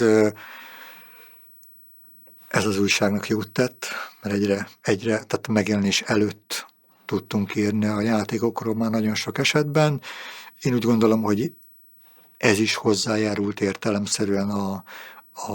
az újság elfogadottságához, és ahhoz, hogy meg tudtuk vetni a lábunkat a piacon. Itt olyan dolgokról is lehet beszélni, és sok esetben előfordult, hogy természetesen aláírott papírokkal kaptunk csak dolgokat, hogy ekkor és ekkor szabad csak róla bármit kiadni. Ugye a kiadónak volt egy sajnos elég rövid életű konzolos lapja is, ez a Joypad névre hallgatott, ami 4 számot élt meg összesen. Ekkor már eléggé, ez 94-95-ben volt, ekkor már meglehetősen erős kapcsolataink voltak külföldi kiadókkal, és hát nem volt ritva, hogy azt mondom, hogy Sega Mega Drive, és akkor Virgin, aki az egyik legnagyobb kiadó volt, és hát bizony EPROM-ok. EPROM alakban érkezett az EPROM csomaga az éppen aktuális játékról. Más kérdés, hogy szegények nem tudták, hogy mi ezt abszolút nem tudjuk semmi belerakni, mert semmilyen olyan fejlesztő eszközünk nem volt, amiben ki tudtuk volna próbálni, de hát látszott a lendülete a dolognak, hogy már annyira megbíznak bennünk, hogy tényleg már ilyen formátumban is küldenek játékokat. A Guru alapszerkezete, ami végül is már létezett a lemezguru időszakában is, ami ugye építkezett a játékokra, felhasználói programokra, egyéb külső dolgokra, filmekre, könyvre, zenére, programozásra kiemelt helyen. Ezeket zanzásítva a papírújság lehetőségeihez képest tovább vittük. Én úgy gondolom, hogy a Gurunak a szerkezete nagyban hozzájárult ahhoz az elfogadottsághoz, ami a későbbiekben nyilvánvalóvá vált, hiszen önmagában maga a Guru név, mondjuk aki nem ismerte, annak nem mondott semmit, és ha választania kellett a későbbiekben, hogy egy olyan újságot vesz, ami mondjuk a Guru volt, vagy mondjuk egy 576, lehet, hogy megvette az összeset, mert olyan sok azért nem volt a piacon, hogy magyar nyelvű, hogy ne lehetett volna mondjuk az összeset megvásárolni, de mindenképpen a Guru egy egyedi színfolt volt abból a szempontból, hogy mi sohasem igyekeztünk, hogy másoljunk más újságokat, más formátumokat, más szerkezetet. Tehát nekünk volt egy úgy gondolom, hogy az elejétől a végéig, most a gurus időszakról beszélek, elejétől a végéig egy jól kialakult szerkezetünk. Olyan rovatvezetőink, akik mondjuk már a lemezgurú óta vitték például levelezést, ugye, ami az egyik legkedveltebb témakör volt ezekben az újságokban, de akár a játékleírások is, voltak olyan neveink már a papírújságban, akik tudták azt a minőséget folyamatosan garantálni, hogy igenis keresték az emberek magát a gurút, és már várták azt, hogy mikor érkezik a következő szám, mikor érkezik a cikknek a folytatása, hogyha éppen arról van szó, vagy akár beharangoztunk olyan dolgokat, amik már várhatóak a későbbi számban. Tehát tudatos marketing relatíven nagyon kevés volt ebben az egész történetben, nem értettünk hozzá. Én úgy gondolom egyébként, hogy tehát a fénykorában a gurunak abszolút hiány voltunk bármiféle ilyen dolognak. A lendület meg a lelkesedés vitte magát az újságot, vagy újságokat. Azt, hogy megvásárolták az újságot, nyilván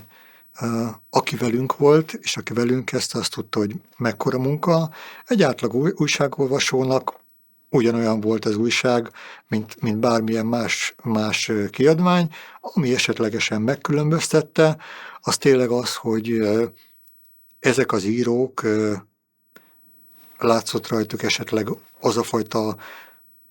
profizmus, amatőrből kicsit már tovább lépő profizmus, ahogy a játékokkal foglalkoztak,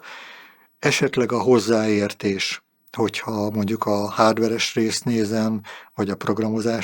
programozási részt nézem, hiszen azért nagyon sok olyan írónk volt,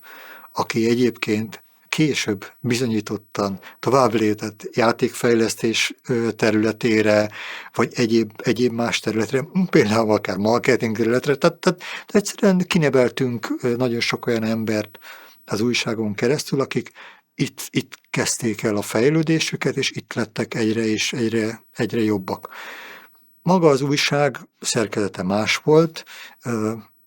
mindenkinek kicsit más volt az érdeklődési köre,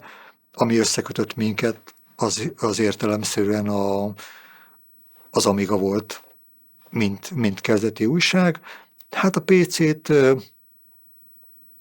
egy szükséges rossznak tekintette mindenki az elején. Ugye az elején külön számként indult a PC Guru, és amikor hát kezdett erősebb lenni a piac, mint az amigás piac sajnos, akkor vált önálló újságá, és hát látszott is, hogy mindenképpen e felé kell orientálódni maga kiadói szempontból, de szerencsés volt a történet, mert azért az íróink többsége is váltott, lehet, hogy megtartotta az Amigáját, és mellette PC-zett, de a többség azért váltott is, hogy már inkább PC-s játékokkal kezdett el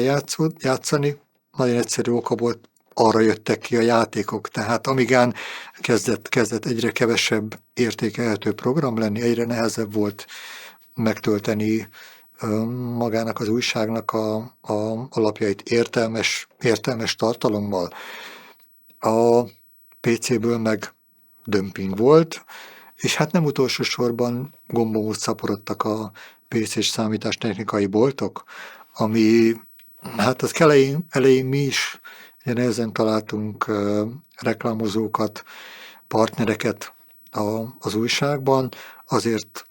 a PC Guru esetén ezt már nem lehetett erről beszélni, még ha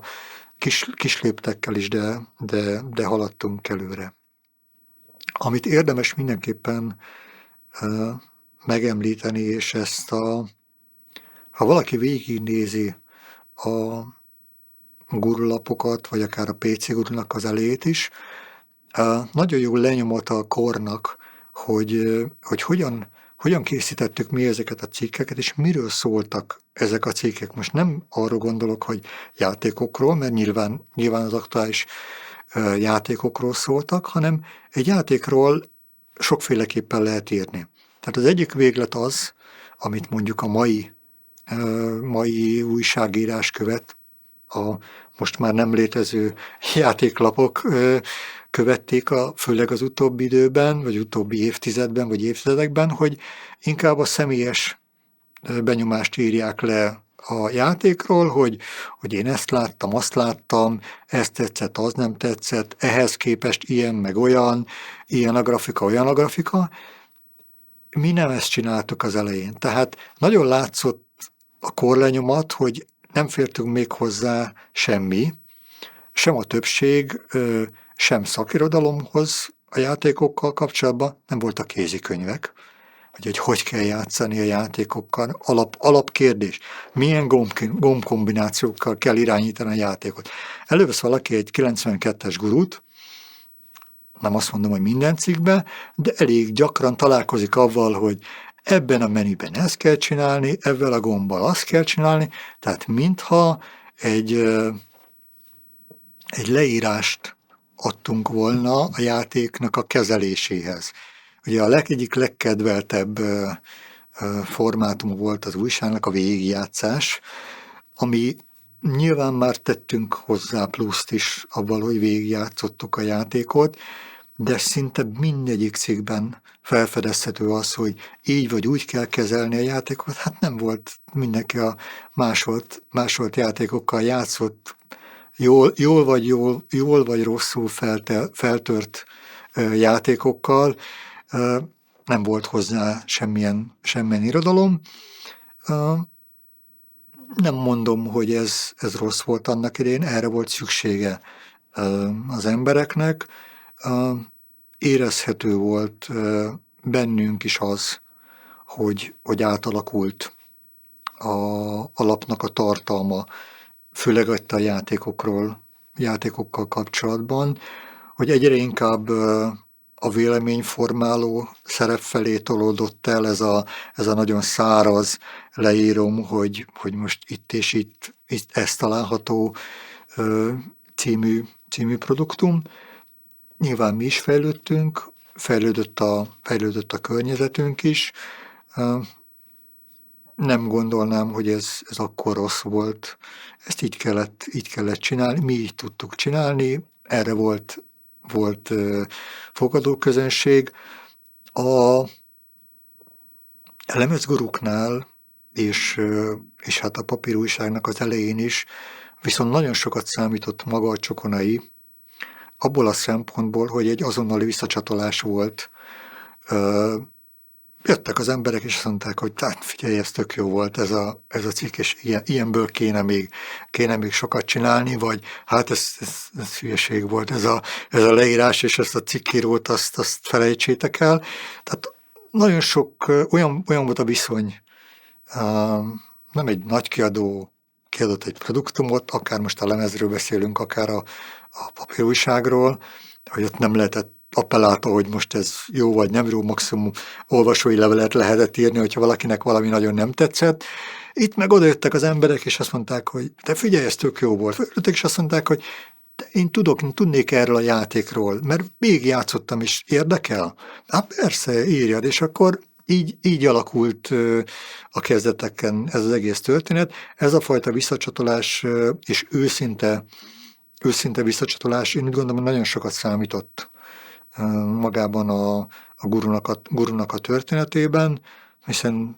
belülről jöttünk, magukénak érezte mindenki ezt az egész dolgot. Hát, ahogy fejlődött a kiadó, és ahogy az újságok is fejlődtek, egyre kevesebb időnk volt erre, hogy az úgymond közönségkapcsolatokat így a klub felé ápoljuk. Nyilván megmaradtak, hogy klubba járni,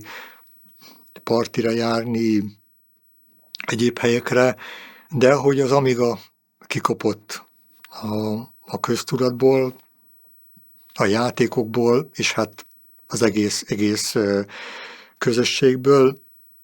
úgy ez a fajta visszacsatolás is megszűnt. Ekkora már azért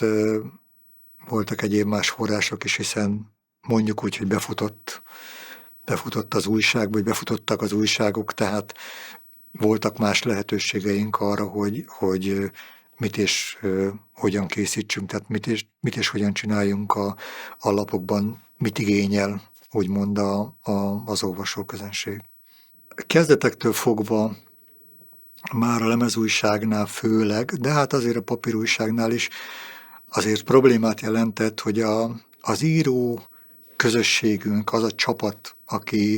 aki készítette az újságot vagy újságokat, hát azért eléggé szórt felkészültségben, írói vénában, tudásban, magyar helyesírásban, bármi egyéb másban. A lemezújságnál, főleg a kezdeti időszakban, még azért elment, hogy átcsúszson a léc alatt egy-két olyan írás, ami azért súrolta, nem a közízlést, mert ilyen nyilván sosem jelenhetett meg az újságnak a hasábjain, de hát gyenge volt. Tehát ma látszott az írón, hogy nagyon szeretne, és nagyon erőködik, és tényleg foglalkozott a témával, de hát lövése nincs róla, hogy most éppen azt az adott dolgot hogyan és miként rakja le az asztalra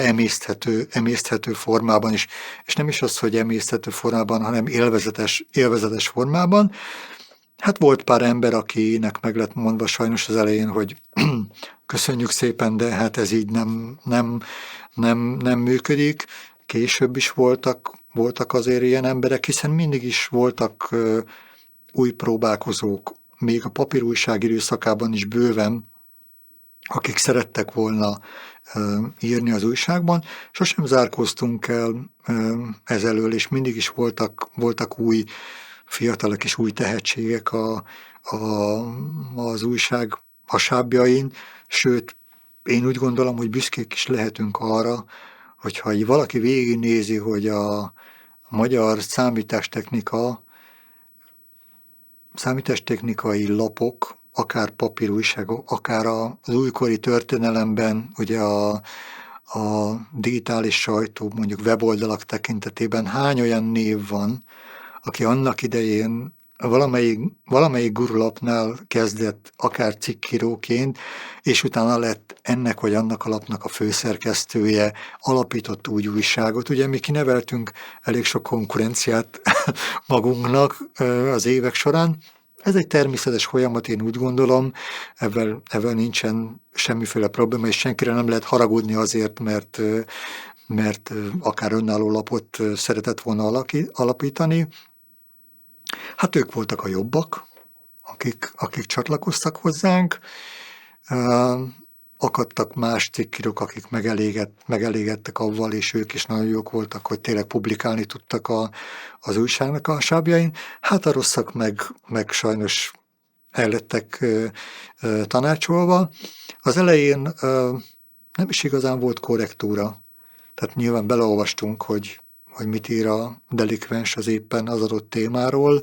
és az mennyire állja meg a helyét, hogy azért nagyon nagy tárgyi tévedés ne kerüljen az újságba, de hát nem volt se lehetőség, se kapacitása arra, hogy korrektúrázzuk a megjelenő szövegeket. Tehát ilyen önmérsékletre utasítottuk az íróinkat. Ez akkor vált kicsit nehézzé, amikor ugye egyre több szöveg lett magának a lemezújságnak a hasábjain, tehát tényleg irgalmatlan mennyiségű szöveg jelent meg. Hát ezt már nehéz volt néha átlátni is, vagy csak végigolvasni, hogy mennyi az egész cikk mennyiség, ami rajta van szövegben. Azért szerencsére nagy balhéba nem futottunk be ezzel kapcsolatban, de hát a papírújságnál már ezt nem lehetett csinálni, ott már nyilván korrektúra volt, helyesírási és stilisztikai és egyéb más szempontokból is, ahogy ez nyilván végigkísérte a kiadónak az egész munkásságát, mint ahogy igaz volt ez a design tekintetére is, hogy hát az elején, ahogy sikerült, ahogy így összejöttek a dolgok, ahogy éppen belefért az időnkbe, vagy a tehetségünkbe, úgy alakult egy oldal, aztán később rendszeresítve lett az újságoknál úgymond designeri státusz, akik készített tördelői és dizájneri státusz, akik azért általában szabad kezet kaptak, hogy hogyan is nézzen ki az újság. Már a kezdetekkor a lemezújságnál is, illetve hát a papírújságnál még jelentősebben felmerült az igény, hogy mi menjünk, készítsünk, részt vegyünk táborokban, amik hát egy kis lenyomatai voltak, mintha az ember egy klubba elment volna, hiszen azért ugyanazok az arcok voltak egy táborban, mint mondjuk akik megtalálhatók voltak egy partin, vagy akár a Csokonaiban. A kecskeméti szervezőgárda kezdte el ezeket a táborokat szervezni, aztán mi önálló útra léptünk táborszervezésben, ez már abszolút a papírújság berkein belül zajlott. Hát az elején eléggé belső égésű volt a történet, tehát ilyen 50, 60, 70, 80 fő volt. Ezek itt teljesen megfeleltek az igénynek, hiszen nem arról szólt, hogy mi kereskedelmi vagy financiálisokból csináljunk tábort, hanem ez egyszerűen egy ilyen bónusz volt az olvasó közönségnek, hogy itt lehet találkozni a szerkesztőkkel, cikkírókkal, csapatépítésnek sem volt egy utolsó történet, meg hát elmentünk nyaralni. Meg hát rengeteg számítógép volt a közelünkben, tehát innentől fogva nem is volt vele semmiféle probléma. Voltak, ahogy fejlődtünk és mentünk előre, voltak azért vadhajtásai ennek a táboros dolognak. A legkiemelkedőbb része ennek egy volt, amikor a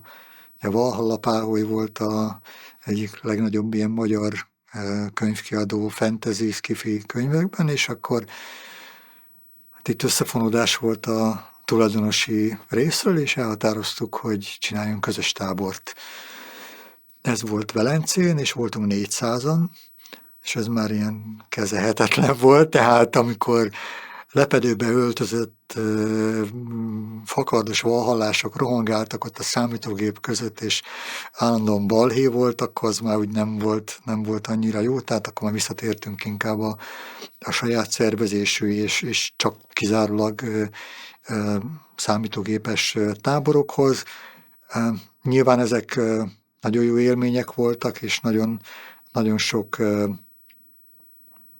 közös esemény volt, közös történés volt ezeken a táborokon.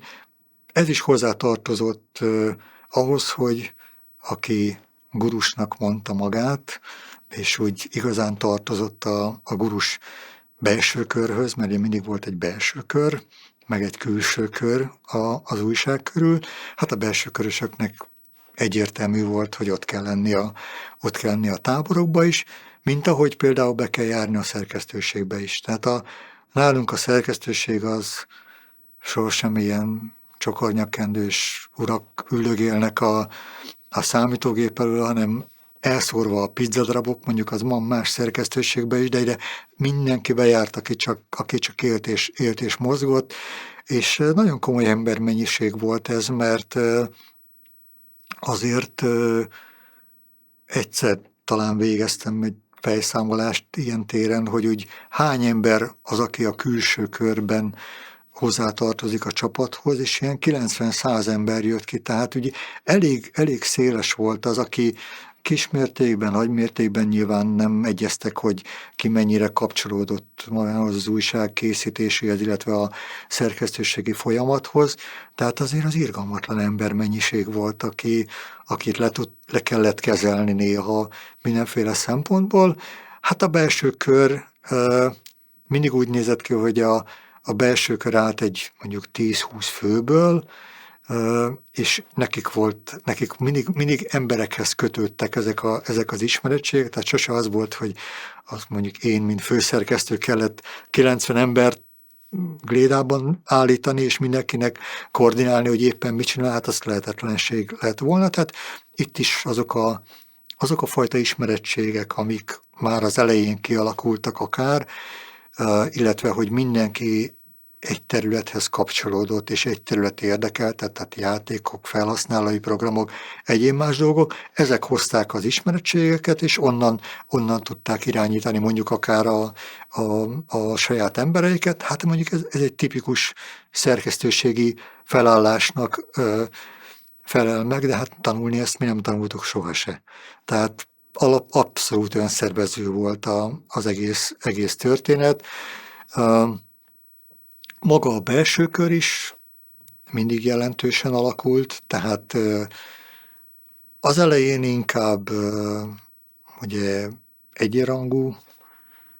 tagokról lehetett beszélni az újság tekintetében. Később nyilván, ahogy ez cégesedett és egyre több lett, akkor kialakult egy hierarchikus rendszer magán az újságon, illetve a szerkesztőségen belül. Hát remélhetőleg azért az ott dolgozók is így érezték, vagy a velünk lévők, hogy azért ez egy baráti viszony volt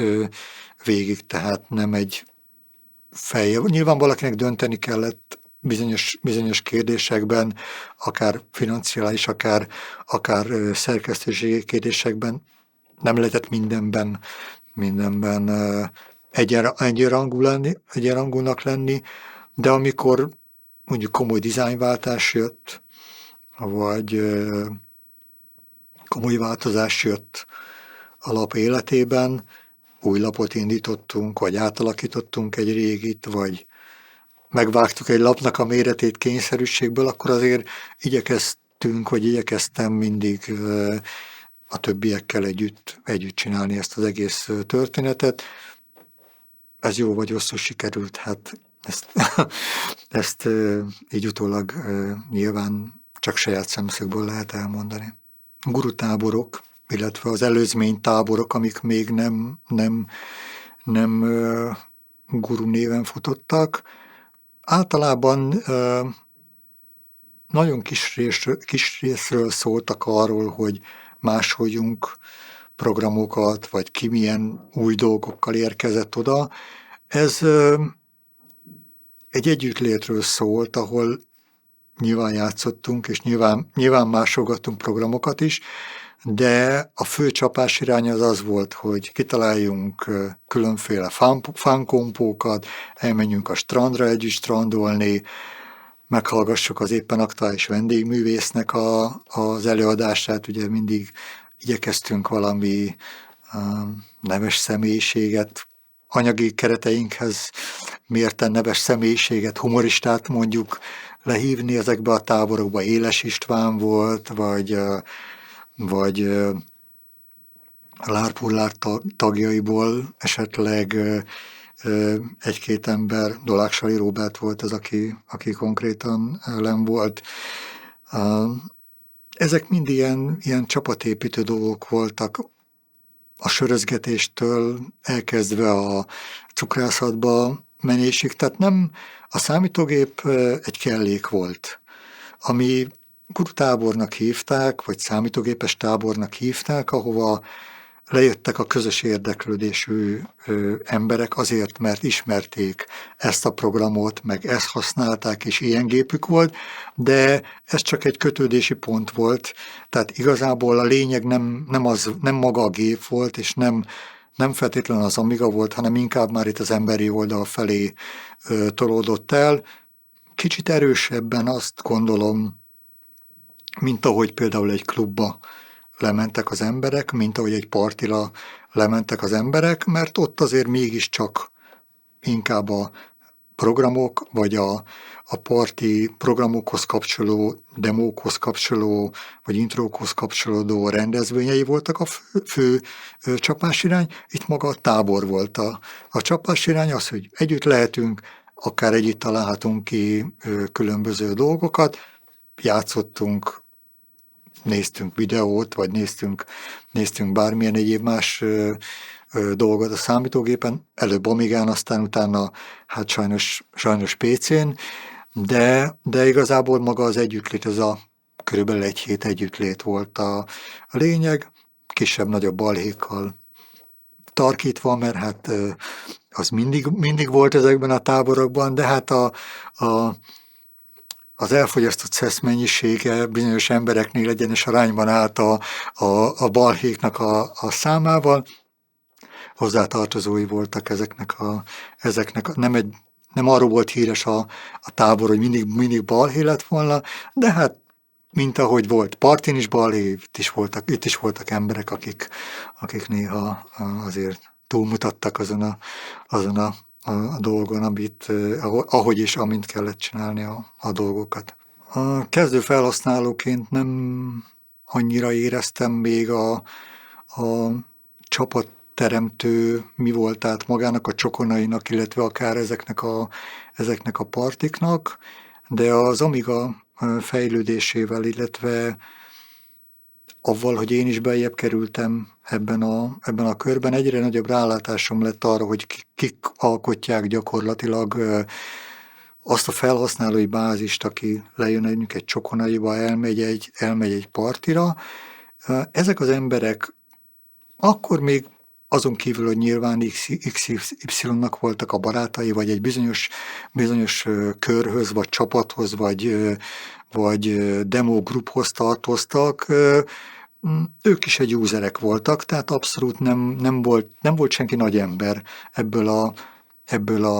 a körből, de ahogy fejlődött maga ez a házi számítógépes világ, és egyre alakult át profi számítástechnikával, ugye öregettünk egyrészt, megszereztük azokat a tapasztalatokat, amit meg lehetett szerezni, viszont maguk az emberek, én úgy gondolom önálló mi voltukban is nagyon sokat fejlődtek, akik a Csokonaiból indultak, illetve részt vettek ebben a hobbi számítógépes körben, illetve maga a számítástechnikai szakágnak, vagy iparnak is nagyon sokat jelentettek ezek az emberek, attól függetlenül, hogy most ebbe az irányba mentek tovább, vagy marketingre mentek tovább, vagy bármilyen egyéb más területre, számtalan ember lehetne mondani, aki később játékfejlesztőként, vagy bármilyen más területen kamatoztatta azt a tudását, vagy azokat a ismerettségeit, amiket a Csokonaiban szerzett meg. Igazából nagyon sok nagy ember lett abból a körből, aki akkor mezei userként kezdte a Csokonaiban, vagy kezdte máshol az országban. Ugye biztos voltak más kisebb klubok is, és ezek a klubok orientálódtak, amikor mondjuk parti volt, és találkoztak az emberek, de az a közeg, az a mai napig megmaradt szerencsére. Tehát én relatíve járok mai napig partikra, ami van kis számban, ilyen retro parti, de az a közeg a régiek között abszolút megmaradt, és érdekes mód az új emberek is ugyanezt a stílust veszik föl, illetve hát szerencsére pár emberrel mai napig azért találkozik az ember a régi időkből, és az az abszolút családias, baráti hangvétel, ami akkor uralkodott, az teljes mértékben megmaradt, és én úgy gondolom, hogy